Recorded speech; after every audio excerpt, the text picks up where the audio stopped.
आज की movie story है मेरा घर कहाँ है।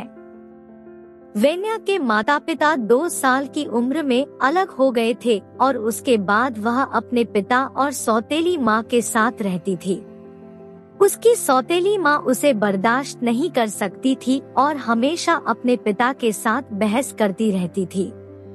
उसके पास कोई विकल्प नहीं था, उसे वेन्या को उसकी माँ के घर भेजना था, लेकिन उसकी माँ पूरी तरह से अपना व्यवसाय चलाने पर केंद्रित थी और उसके पास वेन्या की देखभाल करने का कोई समय नहीं था।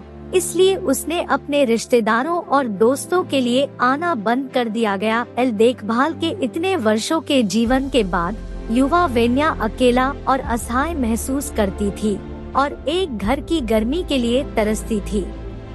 केवल जब उसके पिता और सौतेली माँ का तलाक हो गया तो वह अपने पिता के पास लौटी और तब से उसके पास बेहतर या बदतर के लिए एक घर था। एक बार जब वेन्या बड़ी हो गई तो वह बहुत सतर्क और आज्ञाकारी थी और उसने बहुत मेहनत से पढ़ाई की। लेकिन जैसे ही वह अपने कॉलेज की प्रवेश परीक्षाओं की तैयारी के लिए कड़ी मेहनत कर रही थी, दुर्भाग्य उस पर आ गया। उसकी माँ को ब्रेन हैमरेज हो गया था और वह लकवाग्रस्त और बिस्तर पर पड़ी थी।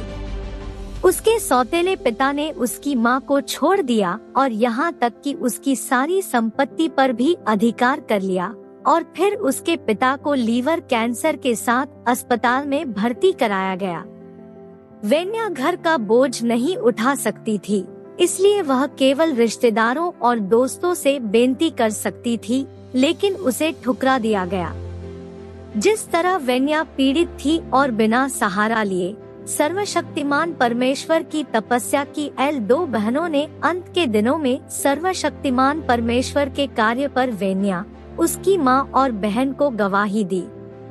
वे सर्वशक्तिमान परमेश्वर के वचनों से लोगों के जीवन में दर्द की जड़ को समझ पाए और समझ गए कि अगर लोग परमेश्वर के सामने आते हैं तो ही वे परमेश्वर की सुरक्षा प्राप्त कर सकते हैं और खुशी में रह सकते हैं।